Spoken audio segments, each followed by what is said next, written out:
Well, earlier here tonight at the Zing Zang Championship Court, a pretty impressive display as they displayed all the flags of the countries represented in this tournament. 15 countries in all, and it was quite a moment. Everybody on their feet. It made it almost feel like the Olympics. Here's the numbers from that first game and the unforced errors for Sieben, Shine, and Wright. Ultimately, their undoing.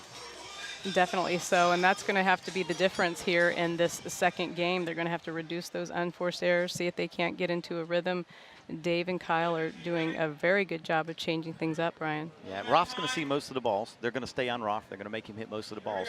He absolutely has the ability to turn the tide. I can promise you that. He just needs to get a little more consistent. He'll try to start things off on a good note here in game two.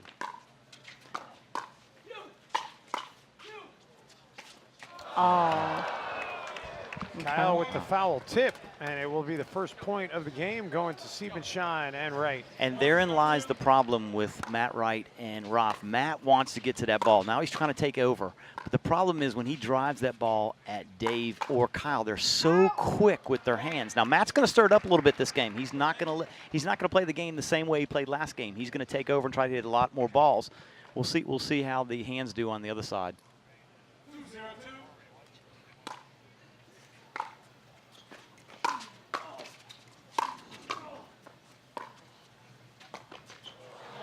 Quick 3-0 start here. Yeah. So I don't think I've ever seen a high-level match such as this, where a guy took over to the point where he could, like, Matt Wright is looking for all the third balls. He's looking for every third ball. Even if a ball's hit in the corner at Roth, Matt Wright's looking to hit that ball, and he's driving. He's not pushing it. Maybe they feel like they got a little wind at their back. Maybe they feel there's a little advantage there to drive the ball. But Matt's certainly going to say, you know what, if I'm going to go down in this match, I'm not going to go down watching my partner get picked on. Sieben, Shine, a mild protest over that last call. And here he comes again. Yep.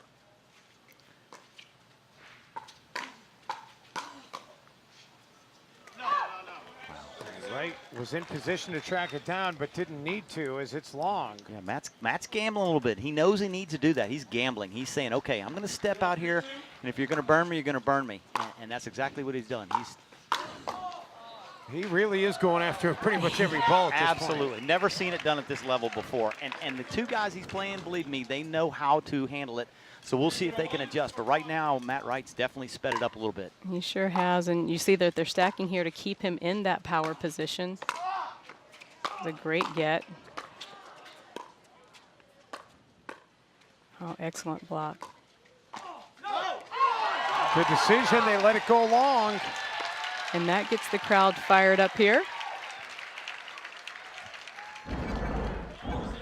They got to be feeling it right now, Brian, where they've changed some strategy and they're seeing some results from it. Yeah, you know what? They've done a lot of work. They got 4 points to show for it. You know, there's a lot of set left. Let's see if they can maintain it.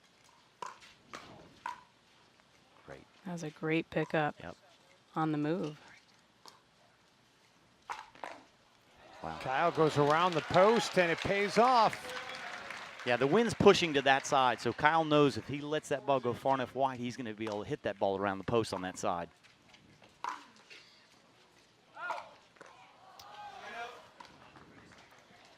How about that? Yeah, clipped the net and just went wide.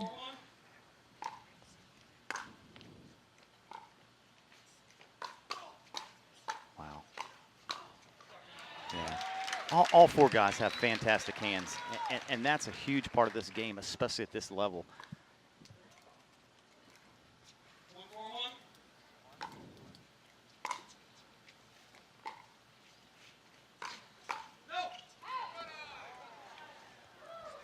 Sieben, Shine just able to get out of the way of it. Brian, is that a miss hit, or is he trying to hit Rafael with that return? No, he's trying. What's happened?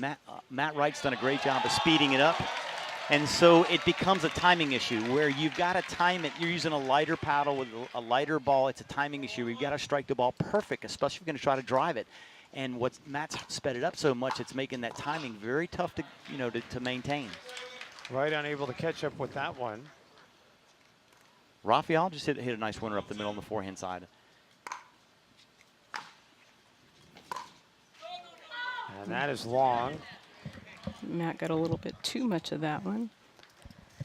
I mentioned Siebenschein guys born in Switzerland, grew up outside Zurich playing soccer, and then was a high school exchange student in Linden, Washington, was how he first came to the United States. Ended up playing college tennis at Calvin College in Grand Rapids. And he likes ice cream. If you pull out the ice cream, if he's at my house, you pull out the ice cream, he demolishes the whole gallon. The guy's an ice cream fiend. Who doesn't like ice cream? Ah, good point. Well, maybe they're lactose intolerant, but Yeah, break out that mint chocolate chip. Wow. heck of a backhand. Von Weinbach with the good defense. Not that time, though. So what's happening, both teams are taking the ball that is not necessarily very high, and they've deemed that they can do some damage with it. So they're driving balls, short strokes that are not very high, and then it's just a matter of the other team getting a racket on the ball and hitting it down and controlling the point. But it's fantastic pickleball. These guys are great athletes. Yeah, both shine. Unforced error there. And both teams doing a great job getting up to the kitchen line as well, which is something that you want to do as quick as you possibly can. And that's a lot easier said than done. Without a doubt, Dave. I mean, there's situations like you're looking at these returns, and for somebody looking on it, maybe a tennis player looking and go, you know what, they're not hitting the ball all that hard on the return, but I can tell you what they are doing. They're applying a lot of spin, and it's going deep, so it's very difficult to hit that return. The mark that you're looking for is if you can return the ball from inside the baseline, you've got what I think is a big advantage. But when you start returning it from behind the baseline, it makes it a lot tougher to hit that third ball and get it down. These guys are all very good at driving that return. Yeah, and you can see here, Brian, that Dave and Kyle have done a very good job of getting Matt and Rafa out of their strategy that they started this game with. They've weathered the storm, which I knew they would. They've weathered the storm. Raf is taking the first forehand he can and hit it hard, so he's going to have to continue to do that, and Matt's going to have to continue to step in the middle because I don't see them winning the slow dink wars. Just a miscue there. That serve hit the line. That was a fabulous serve at 3-4 in the second set. We talked yesterday on our live stream about the importance of a good serve and what a difference it can make. Yep. There's Roth in the same pattern. So typically in this game, they take that ball and they'd hit that ball soft, and then you'd start a cross-court dinking war. Roth's decided he's going to hit that ball. He wants no part of a third or a dink or a slow game. He's going to take the first ball he can and roll it on a body and hope that he can do enough damage where Matt can come in and knock it off. That point for Siebenschein Right ends a 4-0 run by Weinbach and Yates. And it's a good strategy, Brian, because Matt is really good at picking that ball up on the run. He is. There's the damage, though. You take that far ball from the baseline, you hit it hard. That means you've still got all of the no man's land to get through to be able to hit a volley. Makes it very difficult. Side out after Siebenschein can't get it over the net. So as well as Roth and Matt have played, they're up by 1 point, and Kyle and Dave had the serve back. They're halfway to getting it back now after that forehand winner by Wright. That one had a little pepper on it. It sure did. Just rolling the ball. Look at Matt hit.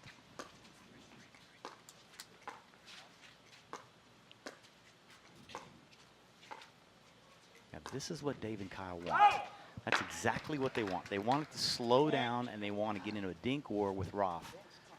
And Roth nor Matt want that ball to happen like that. They want to be able to hit the ball and develop pace, make the point a lot shorter. And Weinbach and Yates have scored 5 of the last 6 points in this second game.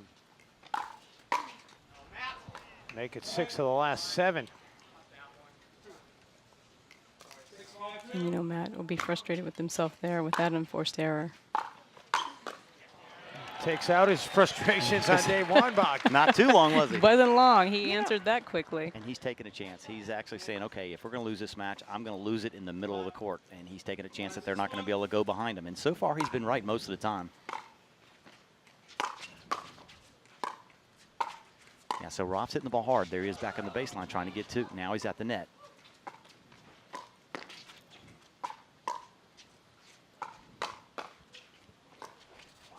Oh, that was a great pickup by Roth.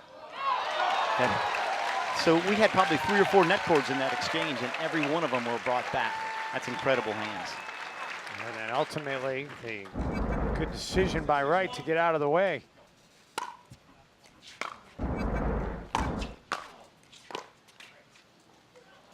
Yeah, so in that situation, Matt's, I think, a little bit upset because he's deemed he wants the middle, he wants the forehand. Roth's got to come off that ball. Again, it is first 2-11. You must win by 2. Best 2 out of 3 will win gold.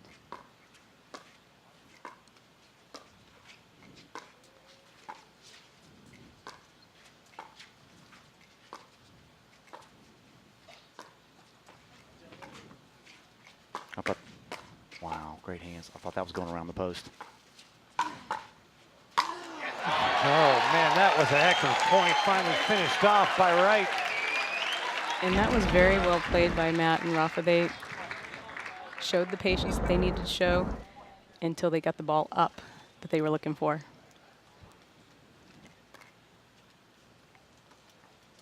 And you know, Brian, as we saw there, Rafa's not afraid to get back into that dink game with Kyle. No. I mean, it's inevitable. You're not going to get away from it, but that's what he'd rather do. He'd rather drive the ball. The only problem with driving it, when you drive it like that, you're taking all your time away as well. So if Kyle gets that ball back, you're hitting another ball from the baseline. So that's why they like to get it soft so they can get to the net. Unbelievable. Yeah, Matt Wright just hit that ball, and he stuck it and put it right on Dave. And Dave's getting full swing and hitting a winner the opposite direction. That's incredible hands. Really kind of left Siebenschein in no man's land as he was trying to make up the ground, yielded by Wright. And it's nobody's fault. That's just a great shot by Dave Weinbach. Oh, wow. And great hands by all players there, and then Dave just couldn't get out of the way of that one. Roth's got great hands as well. Yes, he does. And actually went inside out on that. Actually changed direction of the ball.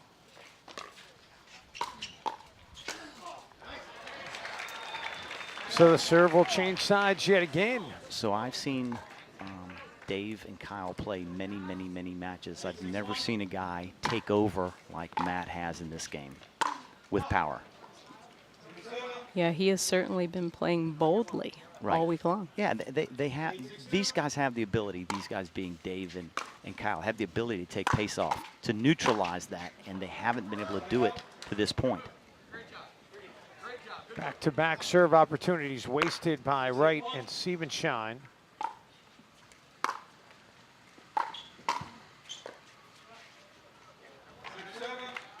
And that was nice placement there by Matt. Got it past Dave, and Kyle was too deep on his backhand.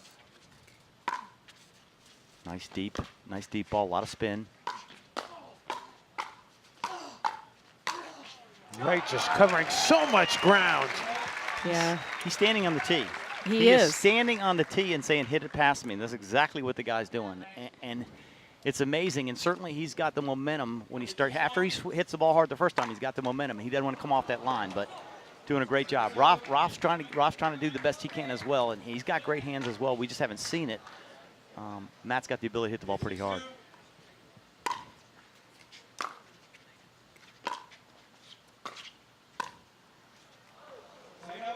Yeah, and he's that's an unforced error, but that's typically a pickup that Matt usually gets on his way in.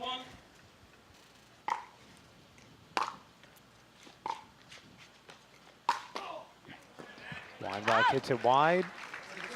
Yeah, and coming all the way over, then Brian way past that tee. Oh, there's no doubt about it. He hit that in the cube directly in front of Roth. Roth realizes now he needs to stay out of the way, especially on that ball. It's kind of the way mixed doubles is played. And you know what? Hats off to look at Roth. Hats off to Roth because it's not easy for him either. He's over there going, okay, what ball am I going to take? What ball am I not going to take? Right. Dave Weinbach says, take that one. No, Matt said, you get that one. We'll be right back with the rest of Game 2 of the men's doubles here at the Minto 2017 US Open Pickleball Championships.